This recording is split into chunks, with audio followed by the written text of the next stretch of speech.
What's good, everybody? We are back.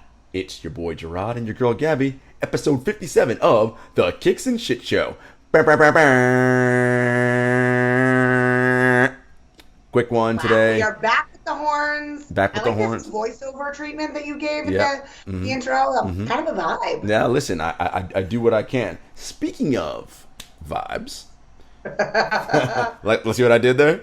Gabby, I see what you did there. You are in the desert streets. So let me know what's popping out there in those desert streets besides heat. Well, let me tell you, these are very different streets. I'm sure you can tell by the sexiness in my voice that I'm putting out there. This is not Crazy Sexy Cool Cop podcast. This is actually the Kicks and Shit Show, folks. This dry air, your girl isn't used to it. It's only the dry air. That's all I'm gonna say. Mm-hmm. Because you know what they say about Vegas, baby. What happens in Vegas? So stays in Vegas. Now, listen, folks. She's made me privy to maybe 1/100th of the stories that are actually happening in Vegas. This is how rumors get started, Jarod. Okay? This is how rumors get started. I am a really nice girl. I come from a good family. Wait. Who said you didn't? Nobody said nothing like that. I will say, Gabby may or may not have been partying with a famous DJ. That may or may not have happened. Maybe.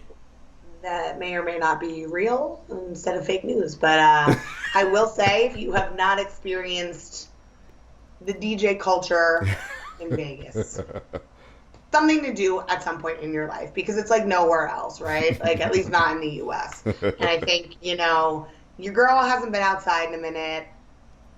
I'd like to think I can hang, but, first night here, we were supposed to have, a low-key kind of night. When that phone rings, you answer the call, and things change, and what a time to be alive. But let me tell you, the biggest culture shock that I think that I have had is being around this many people. And I know I talked about when I was at the playoff games at the Garden. That was an enclosed space. This has been consistent. And, I think people don't know how to act. We drove by someone who was, I thought, very, might have hurt himself walking down the street on the sidewalk. And then all of a sudden he pulls out flip-flops to put under his head and curls up to take a nap. And I was like, this is where we're at, folks. Or I walked by this man in a beautiful tutu because, what a time to be alive. Of course. And it looked like he was on the phone. Oh, no. He was not on the phone. He was just loudly having a conversation with himself that seemed like he was on the phone. And, these are things that normally, especially as a New Yorker, wouldn't really faze me. But, this is not happening in the streets of Hoboken inside of my apartment. So, and I think the biggest shock was, is it okay to wear a mask? Is it not? I mean, that in itself is a very strange thing, right? I see all these memes online that you're like, oh, the people that you're seeing inside without masks on are vaccinated and liar. Because you never really know. No one's asking me for my vax card when I'm going into the hotels or at the pool. So it's been a weird transition, almost like relearning into society. And let me tell you, people have no spatial awareness anymore. I've been knocked into, walked into.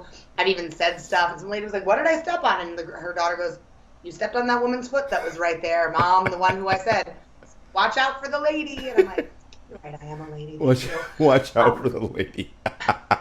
It's wild to me. And I feel like that's the biggest adjustment. But it's also very, as someone who loves people watching, and that's one of the best things about Vegas, welcome to the shit show. These feet have been in the streets. I actually was able to wear Jordans at a club, which let me tell you, your girl was very worried that she was going to have to wear heels for an entire night. And you said, nah, I got this.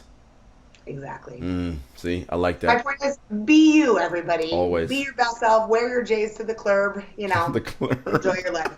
But in terms of Vegas, you know what they say. Yes. So, Jarod, what's going on in the streets for you? Well, nothing quite as fascinating as what's happening in Las Vegas. A whole lot of NBA playoffs happening in these streets. It is incredible how the playoffs change on a dime, right? On a Monday, you're like, oh, you're certain about this. This is going to happen. This is going to happen. By the end of the week, that's not what I said, right? It's the complete opposite. And that's one of the things that makes sports so enjoyable, right? Is that it's still the last sort of live action drama that you have no idea how it's going to unfold. You think you do, right? You make these predictions like, oh, we think Team X will beat Team Y because of X, Y, Z. And sure, you might even have reasoned opinions about why that is. But then things happen. And unfortunately, in this season, injuries happen, right? And it's unfortunate, right? But that does often decide title races when you're all going for that one goal ball at the end. And it's been interesting. So I've been busy doing that. And, the playoffs are, of course, devoid of one LeBron James, who is still, of course, making news because his movie, Space Jam 2, due out in July, I think? Something July, like that. but I thought you were going to talk about a different reason that LeBron has been making news. Oh, for changing his number? Our man's LeBron, feels some kind of way, which I get it, but I don't want it. I just he's accomplished so much. Why are you gonna make announcements like this now in the middle of the playoffs? It's fine. I would love your POV on that one, Jarod. Look, this is those of you who know and follow my work on other basketball platforms. This is just LeBron James propaganda season, okay? He's not in the playoffs. So it's like, all right, how do I stay relevant in the news? Let me talk about my number change. I'm going back to 6, like when I was a prime player in Miami, blah, blah, blah, blah. And it's like, dude, we get it. All good, man. You're one of the GOATs, no problem. One of the 3 greatest players of all time, might be the greatest of all time. No need for all this excitement. Just none. Anyway, moving on to why I brought him up in the first place. That cartoon movie's coming out, which of course I will not be seeing. However, there was a collection of clothes, of apparel and sneakers that got released around it, or at least the images were shown online. And you, as a original Space Jam fan, I wanted to know what your thoughts were on the apparel, the sneakers, and especially the Air Force One, the Lola Bunnies. What do you think about all those things that are coming out? I love the colors and the color usage in the LeBron pair more than I like the Air Force Ones. Okay. I feel like Air Force One's cute. I know it's a generational shoe. That might be part of the collection, but I think they did a really good job with it. It's like a new, fresh take. I love the Toon Squad jersey, of course. I feel like that's a must cop. If you know anyone over at Jordan Brand or Nike that will allow you to take a W on this collection, I think this is going to be another hard to get your hands on type vibe. But Jarod, I have to say though, if I invited you to come see Space Jam with me in July, you would politely decline, even if I paid for your ticket because I'm a gentleman? I would politely decline, and it wouldn't be about you, spending time with you. It is the principle of the movie. However, as I did say on my picks and props gambling show that I do that's odd on Wednesdays, if, of course, somebody from Warner Brothers or one of the amazing people want to give us premiere passes with some extra stuff, well, by all means, I will then, of course, go to that. And I will happily bring you. But to actually just go... You would bring me over Jenna? Well, then I have to ask for 2 tickets because then she might get mad. This is also how rumors get started. then I have to get 2 passes. But for us to just go, because if that's 2 hours. I don't know. Who cares how long the movie is? But it would be. I'd rather spend 2 hours with you not doing that. Do you know what I mean? Let's go have dinner. Let's go. That's the thing you've ever said to me, Jarod. I know. Don't listen. Don't get used to it. On the record, folks, he wants to spend 2 hours with me. Hugh, delete that. But yeah, that whatever. It's whatever. What do you think of the collection, though? I will say I do love how Nike and Jordan Brand have launched all the things around it. I do think that is cool, right? And it's interesting. Our guest later on, we're going to ask him about this. I do wonder, how is it that kids nowadays perceive it? Because really it's a cartoon movie, right? And my buddy Jamal Murphy writes The Undefeated, and I do a lot of different shows with him. He's taking his sons to see it, and he's already shown them the original Space Jam, so they're like, oh yeah, we definitely want to see this. Dexter's got a daughter, she knows LeBron. She's like, oh yeah, Dad, we can go see that LeBron movie. So, but I wonder, because Looney Tunes, Bugs and all, we know those from when we were young. I feel like leather shoes, that was a vibe for us. Of course, totally. But they, they're not as omnipresent as they were in kids' culture now as they were back then. So I always wonder, how do kids connect and relate? And really, it's really about the parents. If the parents are nostalgic about it, they show the videos or whatever to the kids, and the kids are like, oh, this is interesting. And that's how they get into it.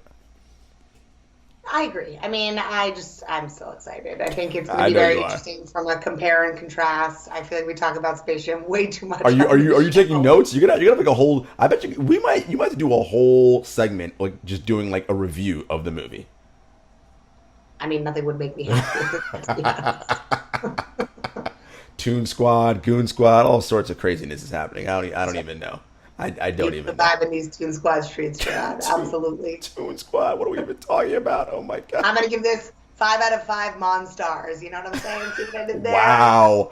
Folks, the puns are already rolling and the movie ain't even out yet. Let me put it like this. If the movie is on par with those puns, yikes. Ow, I got a yikes? Yikes. Yikes. Listen, on that note, I'm very sick for a guest today. On that note, folks, stay tuned because coming up next, we do have someone who is a sneaker influencer, connoisseur. He's a content creator in the podcasting space as well. And we really think you're going to enjoy hearing from this young man. So stay tuned. What's good, everybody? We are back. Gabby, we're not alone. We are joined by sneaker connoisseur, Instagram influencer, sneakerhead, all of the above, Jamal Stanton, a.k.a. MaallyMall. Now, before he will lose their minds, not that MaallyMall, of the hip-hop production fame. This is Sneakerhead MaallyMall. How you doing, my man? Hashtag real MaallyMall in the building. What's going on? I wonder if you were like, yo, let me actually get that name, like, for real. How much would it cost? Like, you know, like, you could never use his name ever again. Like, if you went to him and was like, look, or if he came to you and was like, nah, you gotta come off that name. If you get, what would he have to offer you money-wise for you to be like, all right, I'll come off this name? Or sneaker-wise? Sneaker-wise? Oh, man, that's a tough question. I don't know. I never even thought of it like that. Like, our names are spelled differently. That's true. Like, it's very, very similar. Yeah, clearly. But, you know, I've got 2 A's at the end of mine. He's got 1. That's true. That's true. See, that's the differentiator. So that's why he's like, difference. He's like, I got it. Don't worry. I'm good. Right. Anyway, man, we're so glad to have you on. You know, I want to start from the beginning. This is where I start with everybody. And, you know, shouts to Brown Sugar. When did you fall in love with sneakers? Hit it with the Sonali. Exactly. So for me, like, I'm an 80s baby and 90s kid. So it really just stemmed around basketball. I remember coming up, I was hooping in Grand Hills, Iversons, Stackhouses. Those were the shoes that I was hooping in the most. And, you know, cross trainers, Nikes, things of that nature. But I wasn't really collecting. I was wearing my shoes. I was beating them to the ground. You know, still had to scrub J's with a toothbrush, keeping them clean. You know what I'm saying? Because they were hybrid. It's like, all right, these are my school kicks and my ball kicks, my all-purpose. Mm-hmm. So we had to keep them fresh. But that's really the genesis, man. It just all stemmed around basketball and hoops. I love it. And when you said about using the toothbrush to keep your J's clean, were your parents like how most parents were? Listen, when I buy you this one pair of shoes for X amount of time, this is it. You scuff them up. I'm not buying you a new one in 2 weeks. Yeah, I kept my kicks in pristine condition even back then. So, like, I had pairs that I would primarily wear for school when those got a little beat up. Then those became, like, the ball kicks. And then, you know, when those were done, you had to discard them. But I tried to have, like, a rotation. There was a method to the madness. Mm-hmm. Every now and then, I remember, like, I got the Stackhouses and I wore them to school. Those were supposed to be my school kicks. But then I hooped in them right after. They had a limited shelf life. Let's put it that way. And Mom wasn't too happy, and I had to make it work. So yeah. Remember, you used to have like the that whiteout stuff. Yep. The shoe polish and all that stuff. So you got a heavy dose of that. We tried to make those last as long as possible. I was so happy when I was able to get my new pair though. It's so funny, right? When you're a kid, I mean, you don't even think about it, but man, your shoes get beat to death, right? Because like obviously as an adult, like you wear all different kinds of shoes, right? Like depending on what your office setting is, what you're doing for work, whatever. But as a kid, you pretty much wore sneakers all 24/7, right? Those joints would get tattered, and in a few months, you'd be like, yeah, these ain't looking so great. You mentioned basketball. What were the first basketball shoes that you were like, yo, these are the ones? Ooh, I would say the one that really got that emotion on me was Iverson. Like, okay. I absolutely loved Iverson. So I remember him in Georgetown. He had the 11s. Yep. He made me like a hybrid Sixers fan. I'm a Knicks fan, but I was like heavy into AI and Stackhouse, UNC. There it is. So like that combination together, like any and everything that he wore, like I was on it. I had cornrows back in high school. Like it was for real. I'm drawing I3s on my notebook. It was a vibe, right? No, Iverson was such a vibe for so many people. So you mentioned Stackhouse, obviously. You mentioned AI at Georgetown. So, I mean, you had to be into Nikes and Jordans. I mean, that had to be like, you had to look through. So, what was the first pair of J's you ever got? First pair of J's were actually Jordan 1s. Back when you could just go to the mall and like, oh, I like these. Let me cop these. So, I mean, can't do that now. nah, man. If you tell that story now, people don't even believe you. Like, no. That's equivalent to walking 15 miles in the snow to go to school, right? So uphill both ways. exactly. But that was it. Like, it was just a random Saturday at the mall, and I picked up these J's. I was like, all right, cool. Like, I like this. I had a friend that worked at Foot Action, so I became part of that Saturday routine, and she was hooking it up. You know, said I got the employee discount, so I was just getting J after J after J, and shorts. I used to have, like, that was my thing. I'd buy fresh pair of J's, fresh pair of basketball shorts. So in my closet, I've got way too many shorts and things that don't fit. We're talking about a totally different era. We're talking about like double XL. I was gonna say you were a triple XL. Oh yeah, I'm not ashamed to admit it. I've got some double X and probably even a triple X somewhere deep dark down in the closet. It was. There was a recent post. They were talking about the inseam. They had like the same Bonaventure shorts that were like down to old boys' knees. Yep. There was it TJ? I forgot who it was. Yeah. I think there was another TJ Ford one that was like, it was the Bucks, I want to say. Yes. And that was like damn near down to his ankles. And they had a Jordan, which was like a little above the knee, and like the Hornacek Stockton joints, but. You know, I was wearing that was the vibe back then. So they were definitely past the knees with extra room to fit another person. Brother, 2 people probably. Yeah, for real. You know, I take those out now. Try to put them on. It's ridiculous. I can fit a family.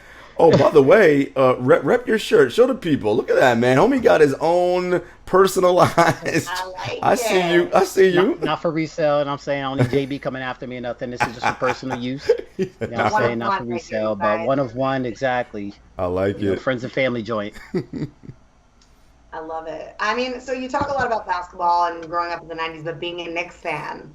What Knicks inspired you? Because I didn't notice any Knicks players on that list. Yeah, so, I mean, they didn't really have kicks like that. So you had your Ewings. But for me, it was John Starks. Like, I absolutely love John Starks. Team Lightskin in the building. My mom, she put the ball in my crib. She was a huge UNC fan, a big Knick fan. She was a Yankee fan. So, like, all my sports fanatics, all of that comes from her. But we were a big Knicks fan. We spent 5 years in Indiana, so we had the whole Pacers rivalry thing going. You know, we went to Market Square Arena, battling Reggie, Mark Jackson, Rick Smits, Davis brothers, all that. But for me, it was definitely John Starks, NBA Jam. It was Ewing and Starks. I'm trying to think when I played NBA Jam. And a little Hubert Davis. Shouts to Hubert. I definitely did not ever play with the Knicks. I was like, man, Starks and freaking Patrick Ewing, nah, they whack. You know who's not low key. You know who's high key nice in that game. The Jazz, that Stockton Malone combo was nasty. I'd be like, you know what? Let me go ahead and just use these Jazz because they ain't bad. Peyton and Kemp was a good combo. That was another. Fun. Yep, that was another excellent combo. Shout out to the Rain Man. He had some fresh kicks. Yeah, the Rain Man had some dope kicks back in the day. I am loving though the connection with your mom. She was a UNC fan. So as a Knick fan, how did you reconcile that? Because Jordan would come into that garden and rip your hearts out on the regular, but he was Team UNC. So how'd that all fly? Listen, I had cousins, uncles, friends. You know, like I'm from Jersey, and it seems like if you're not a Knicks fan, then you're a Bulls fan and a Cowboys fan. You fall into that bucket. And I would argue you never stepped foot in any part of that soil, so I don't understand how you're that kind of fan. But I didn't like Jordan like that. You know, it took a while as I matured and I got an appreciation for his game. I would say kind of a little bit of the turning point was Space Jam. Yeah, listen, that was a bit of a turning point. I went with all my cousins. My uncle was a huge Jordan and Chicago Bulls fan, so was my cousin. So he took everybody to the theater to go see it. So like that kind of made him a little bit more human and less of a evil Nick killer. So like as he's going against the Sonics and the Jazz to get those last couple chips, like I'm more of a Jordan fan at that point. Okay. But coming up as a kid, like I despised them. I love it. It's so funny because so many of my friends, so like the funny thing about kids is that for the most part, kids are front runners, right? In terms of who they root for. When you really actually sit down and figure it out. So my first basketball memory was the 84 finals, right? So like I was like, 85 finals, excuse me. So I was like, yo, Lakers, baby. Like, Magic, that was my favorite player. That's my guy. I'm like, no look passes. Like, I'm like, yeah, Lakers all the way in. And so that was the team I was a fan of growing up. So, you know, when everybody's talking about Knicks or whatever, I'd be like, man, what you talking about these Knicks? Like, what? I still like that. I was like, they win championships. I was like, what? I don't understand what this whole squad's about. No, but it's the 70s. I mean, nobody on this podcast was alive the last time the Knicks won a championship, right? Like, that's just, you know. Had to throw it in there. Listen, but Gabby, you know what? Real talk. Like, as I said to you, I'm giving your team all the props this year. Listen, the culture has rechanged, has set. Listen, good things are happening. Just don't get greedy now. Like, good things are happening. Let it build, and it will happen. I do love the fact that you said Space Jam is your favorite movie, and Gabby Jarod's favorite movie. No, it is not. And I will never see that movie ever, nor do I have any plans on seeing Space Jam 2. Are you going to see Space Jam 2? Probably. Just for nostalgia purposes to check it out. Have something to talk about. It's going to be talked about on my YouTube live show. So my kids are going to want to see it. We've seen Space Jam, the original, many times. So they've seen the commercial. Dad, we want to go see it. All that. So they're ready. We'll definitely check it out. Does Looney Tunes represent or register with them or not really? Like when I was a kid, you knew Looney Tunes. Your kids know Looney Tunes like that? Yeah, to an extent. We watch a lot of old stuff too, like a lot of Scooby-Doo, Tom and Jerry. Like it's not just all like the new things. So you indoctrinate them, all right? And that's I think that you have to do, right? Like as a parent, if your kids are going to know that stuff, you have to play it for them because they're not going to. Ain't no Looney Tunes on TV right now. Speaking of Space Jam, what'd you think of the Space Jam collection? All the shoes and apparel that came out. Yeah, that was awesome. I wish I had all of my Space Jam stuff. It might be like in my grandmother's garage somewhere. Hopefully, just preserved in pristine condition. But chances are, none of that stuff is gonna, withstand the test of time. But I loved it. Again, my uncle was obsessed. So for Christmas, he got us all these collector's items. We had like the Jordan golf figurine, the 3-sport, pack, the huge doll where you pull them to play some basketball, like all of that stuff. I think.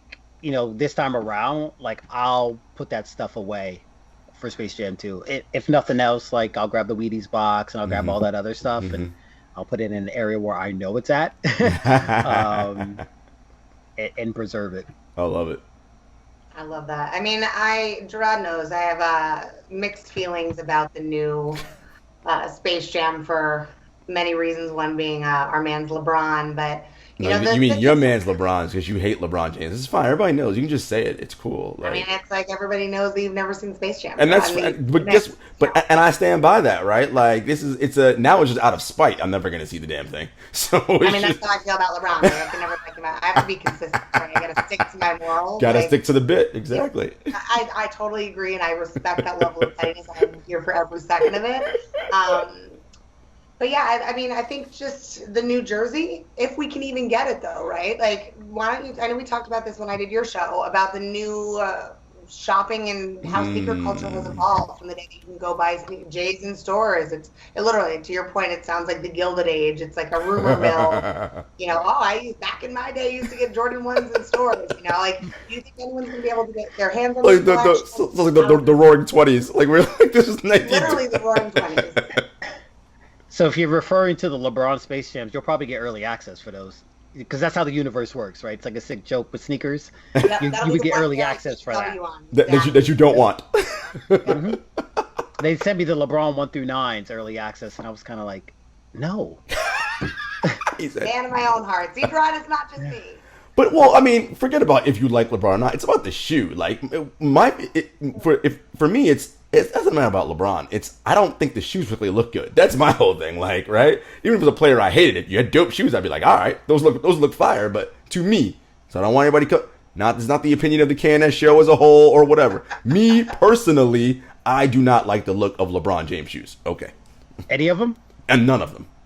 Wow. Yeah, that's just me though. Even like the 8, because they're too bulky for me. He is a big bulky. New generation, the ones? Not really. No. Yeah, I like several LeBron models. Like, and I've hooped in them. I've made IDs in the whole 9 yards. And I also like Jordan. Like, I'll go back and forth on my feelings toward LeBron. Like, I loved him all the way in Cleveland. Obviously, the decision influenced my decision and opinion on him. So, and at this point, I think I like LeBron more than I admit it. I think I dislike LeBron fans more than anything else. So like the moment I start to have this appreciation, I'm like, yeah, go Bron. Some stand just pulls me back, and then I have to choose violence. I have to choose violence. I love it. No, but it's true though, right? And I think that's an interesting topic you bring up, right? And it's somewhat tied to sneaker, right? It is the culture and hype and whatever around whether it be a sneaker item, a player, an event, or whatever. And it's just this need in this culture to be so definitive and exacting about everything in the moment that your opinion can't change or evolve over time. And it's like, yo, that's not how the world works, dummies. Like, I mean, if you were just rooted in one thing the first time you ever saw it, like, you'd be fucked up and wrong about a lot of shit, right? Like, you just would be. Like, you have to allow yourself to be like, maybe I was wrong about X. Like, and I'll be full up and transparent about it. When Braun first came out, I mean, on 100 levels, it was mostly envy, right? Not jealousy, because I could never be an elite 6'8" basketball player, like, right? It was just jealousy. It's like, who the F was this young ass 18-year-old making all this money, like, right? It was just that. It was just straight hate, right? I was a young man, all part of the hateration. Like, that's what it was strictly and purely about when he first came out. But as a mature adult, and be like, well, this is stupid. Like, this is, and I say this all the time, this is one of the 3 greatest basketball players who've ever played the game. Might be the greatest player of all time. Like, stop. Like, all that other shit is stupid, right? And so that's where I am. And you evolve. And I think, tying it back to what's going on now, I don't know that Twitter and social media and whatever allows for that kind of evolution, right? It's like, nah, you said blah, blah, whatever. And it's just, okay, cool, man. I'm good. That's true. I mean, Not even that. You know how I feel about LeBron. It's whenever he says a certain statement or acts a certain way, I'm not going to knock him. I've said this before on our show. Like, when LeBron plays, and I've been fortunate enough to see him live, there is a light from the heavens that shines down on him. Like, there's no cracks in the ceiling in Madison Square Garden, let me tell you. But there was a light, and it's beautiful to watch. And I agree. And I think, social media culture and this kind of shit-talking culture really takes away from that. They're like, oh, man, LeBron, like, look at you talk this big game. Like, look at you, you're out. Like, fuck you. And I'm like, all right, I know his knees are maybe a lot better than mine, and we're the same age, so I'm not going to hate on him for basically, like, running the league on his own. Just, like, don't say things sometimes. How about that? Maybe people like you a little bit better. The extremists bring that out of me. Now I got to debate. Now I gotta prove you wrong. Now I'm going full MJ Kobe mode. Like. It is so funny though, right? That is what it just brings that out, and it's now, Gabby, I do know what you're talking about. The one thing, and I talked to our good friend Jenna about this. Shout out to the 7 Footers Basketball Podcast. I don't buy into the LeBron James propaganda. That I do not buy into at all. And I know when it's propaganda season, right? He does it all the time. Comes out right before the playoffs. I don't know if I'll ever be 100% ever in my career. It's like, all right, dog, like, I get it, right? Or hashtag James Gang, just a kid from Akron, I'm not supposed to be here. All right, I get it, right? Me personally, that's just because he's in the mythology point of his career now, right? It's all about legacy and making sure that the mythology is like ironclad. So he's just, setting it all up, right? To make sure it's bulletproof. And I'm like, yo, you don't got to sell me on that, dog. Like, that's for your acolytes and psycho fans. No. Me? I ain't buying none of that shit. Like, let's just talk about what's happening on the court. You good money. As I said, you are on the Mount Rushmore with 2 dudes. It's you, it's MJ, and it's Kareem, and that's it. All right? Like, those are the 3 players who can lay claim to the greatest. Yes. Wow. And I know I know Maal's making that face. And listen, you are a guest here, so I don't want to be disrespectful. I know where you're going, but that man, rest in peace, does not belong in that top 3. He just doesn't. And there's no basketball. There's no basketball anything that says he's up there. Nothing. But anyway, continue. I think we just have a moment of silence right there, Jarod, for that. Listen, sometimes I got to choose violence too, Like, I got to just keep it 100 sometimes, Jarod. The sad truth is Kareem definitely deserves to be up there, but the more we evolve, the less he'll be remembered. Without question. True. I agree with you, Maal. And you know what I think we need to do? We got to stop comparing across eras now. We're at that stage now where the game is so different now than it was. Forget about when Kareem played. Than it was 15 years ago, much less 40 years ago. So we got to eras need to just stop. And it's just like, all right, man, forget all that crap. Like, from this point to this point, these were the dudes. From this point to this point, these were the dudes. Like, because it's just too hard to compare across eras. And that's my TED Talk. Thank you for coming. I'm going to agree with that, but I'm going to shift it back to sneakers following that one. I'm going to throw in a little comment about, how LeBron changed his number. Propaganda season, It's all propaganda, always. Playoffs, so he had to still be relevant. Anyway, sorry, got to clear my throat a little bit. Vegas air is, doing me a little bit dirty out here. It's dry air, can't handle it. But bringing it back to sneakers, you have an amazing podcast. I've been fortunate enough to be a guest on your show. Tell us about how that started as part of your overall sneaker journey. Absolutely. So in 2017, two of my boys, Kev, Buckeye City Soul, and Dan, One-Legged Lister, they started up the podcast, the Monday Midsole. Shortly thereafter, they brought in Marcus, Polos, and Jays, and they had asked me to be a guest. So I just came on and did what we're doing now, just talking about my story, my love for kicks, and we just vibed, we clicked. They asked me to be part of it full time, so we hit the road. I went to like every sneaker con that year, linked up with all these different sneaker personalities so we could have them on the show. Kais, Cousteau, Easy Buster, Tony DT Wild, Perfect Pair, everybody. So it just became like, like you said, a sneaker journey, networking, and putting myself out there and building up the show. It's been a good run. I can't believe, we're going on 4 years here, past 4 years now, shoot. And no, it's great. I love it, man. Been able to meet so many people, link with people that, ordinarily maybe you wouldn't have, especially in light of this, the virtual work from home, COVID pandemic. So. I love that, man. All good things. The part you're talking about is the culture, right, and community and people you meet in and around, which, Gabby and I talk about all the time, is, I don't want to say missing. It's still there if you know where to go and who to talk to and where to find it. But the culture and the hype culture has changed so much of that portion of the sneaker game right now. How do you feel about the sneaker game as it stands right now, particularly as it relates to when you got to buy a product? Not when, we're fortunate enough to get seeded sometimes or whatever. When you got to go on your own and be like, all right, this pair's coming out, I want to get X. Right. So I think it's two-pronged, right? The sneaker game is at its heights. It's as hot as it's ever been. Sneakers are couture. It is everything. It's blended in every part of culture that you can think of. The sneaker culture community, that's at its lowest, right? It's a zero-sum pie right now, which it doesn't have to be, but that's just so happens to be the case, right? Community culture. Back in the day, I could be like, yo, can you help me out with this pair of kicks, right? And that would be it. You help me, I help you, buy, sell, trade. Now it's everyone's a reseller. Everything's for profit. It's like, oh, if I hit, yeah, I'll hook you up, but I'm going to upsell it. Right? Maybe I'll give you fan price, but I'm still going to beat you over the head. It's very, very seldom. And I'm fortunate. I've got a tight core group that will help one another out, here and there. But for the most part, it's not like what it used to be.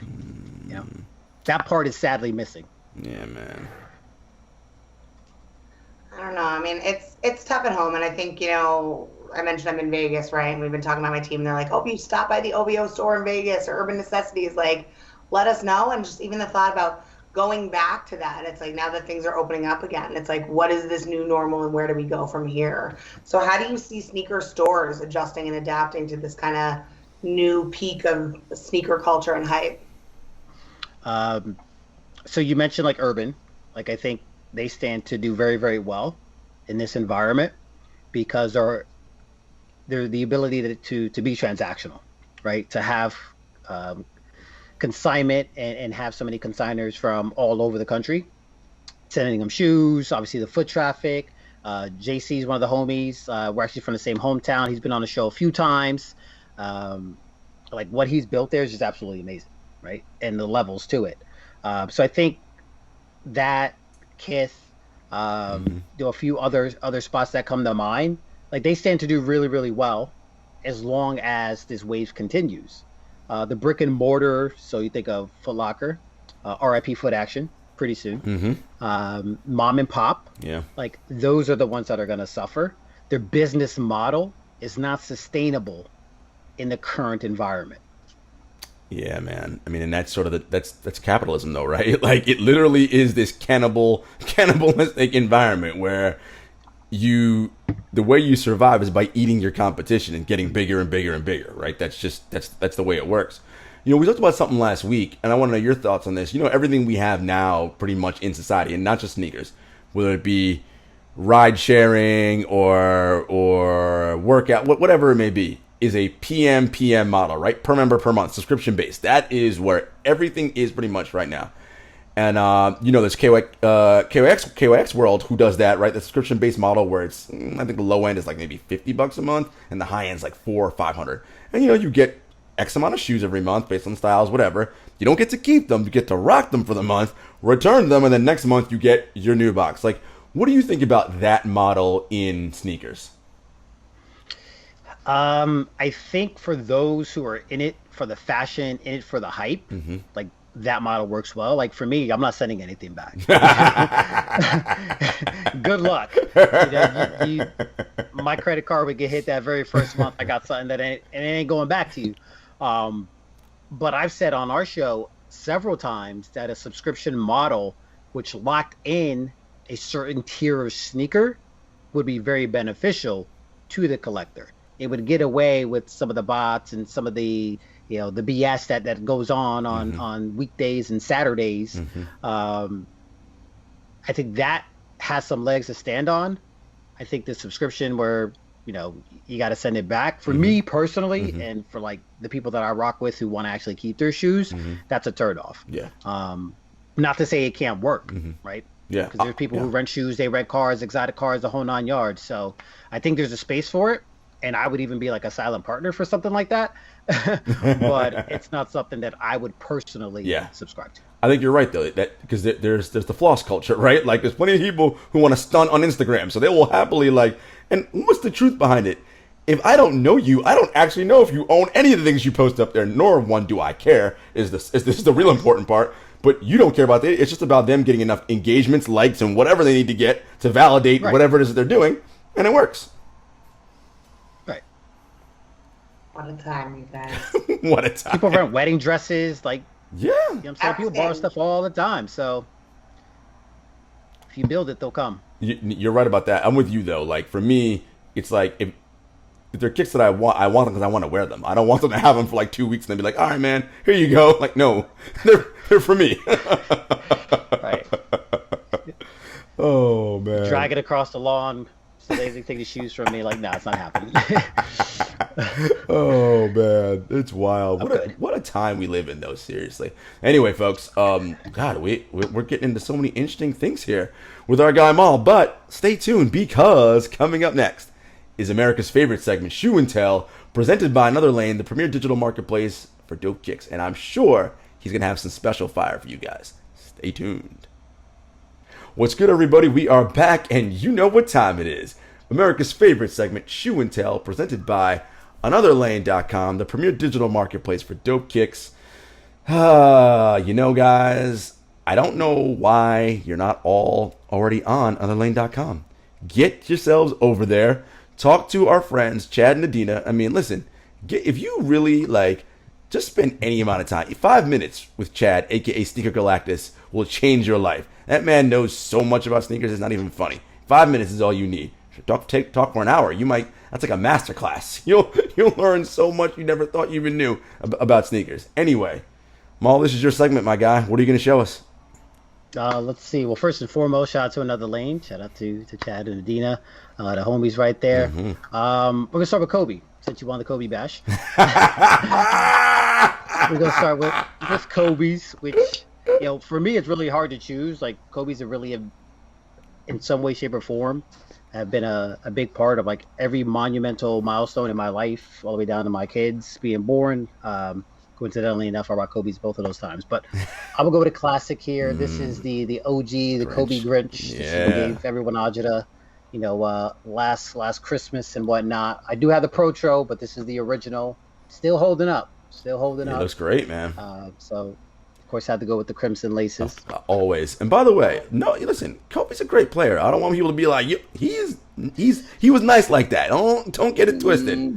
Like he can't even lace Kareem's sneakers. I'm like, See, oh, wow, you see, I didn't say all that. I didn't say all that. I just said there's levels to it. That's all. Listen, if Kobe's on that level, I don't want to talk hoops. We can have a whole other conversation about hoops. Yeah. Next pair is the Curry 1 surprise party. So this is a player edition. This is Steph's shoe, his actual shoe. I got looked out on this pair. He wore these during a commercial, and one of the homies from UA looked out for me. Nice. So this is not like the release that came out, not the Protro, or rather the retro that came out in China, not the original. These are I love it. samples with the insoles and everything. That's dope. These sit in the case, you know what I'm saying? I can't wear these, obviously, like I said, not my size, size 12 and a half. So they just sit in the case, you know what I'm saying, on display. I like it, though. Definitely had to show these off. That might be the first Curry that we've ever been shown on the show. Definitely. Oh, for real? Yeah. And that's a good reason to not wear your kicks. I like that. That I can get. That Of I can course. Get down with. They're not your size and they're PE. Yes, that's always a good reason to not wear them. And he wore them. I got a handwritten note and everything. So, like, again, very special pair. Well, since not a lot of people show Currys, then I'll back up. I'll show it, with another one. We'll go back to back. So another sample pair. This is not released. This is part of the All-Star 2019 in Charlotte. Yep. The whole windbreaker. So coming home for him. Yep. Yes, sir. Yeah, insole is glued in pretty well. But if everyone, if they think back to Dell, I think that was at the All-Star game, and he had the Charlotte colored jacket on. So that's the theme behind this. Yep. Right. So little nostalgia there for him and the family. Everyone's seen that photo. Little young, cute Steph Curry got his little windbreaker on. It's kind of fresh. Exactly. It's real nice. Yep, that's the pair. So that's the whole theme behind it. It's got the little zipper in the back. So really, really dope there. So that's one of my favorite point guards in the league. We're gonna go to one of my other favorite point guards in the league, and that's none other than Jersey's own Kyrie Irving. I mean, he's nice with it. So, much love to Kai. Get well soon. Yes, sir. You know what I'm saying? That was a nasty fall yesterday. I got my feelings on that, but I'll keep it to a minimum. No, tell me. It was dirty, huh? You thought Giannis kind of undercut him a little bit, huh? He had no reason to be there. Why are you boxing somebody out in midair? Listen, why are you in someone's landing space? I have no argument here. So, not arguing. Dirty? I don't know. I can't speak for intent. Right. But I do know it was avoidable. Right. There's no need for that. Right. Yeah. Correct. Yeah. So that's my feelings. He's gonna be out a minute. That I've done that many a time. So I know the pain, I know the struggle, and I know the recovery time. And even with treatment and everything else that the league has, that's gonna be a minute. It's gonna be a little while. Yeah. So, yep. Be hard to step it up. But these are one-of-one custom done with my homie Andrew Lewis. So Andrew TL on the gram. He's done shoes for a lot of NBA players, most notably Langston Galloway. So he's done a lot of pairs for him. I think the 2019 season, every pair that Langston had was a custom by him. So he and I designed these. These are all different Kyrie 1 colorways that released and samples. I love it. Just makes it really, really unique. These are worn. These are worn quite a bit. But yeah, one of one there. And then my other Kyrie that I'll show is another sample. This is a Taco Player Edition. Yep. This one is special because there was a PE Rock by Karis LeVert, but it wasn't this one. Not even 100% sure if Kai still has this, but this is all 3M.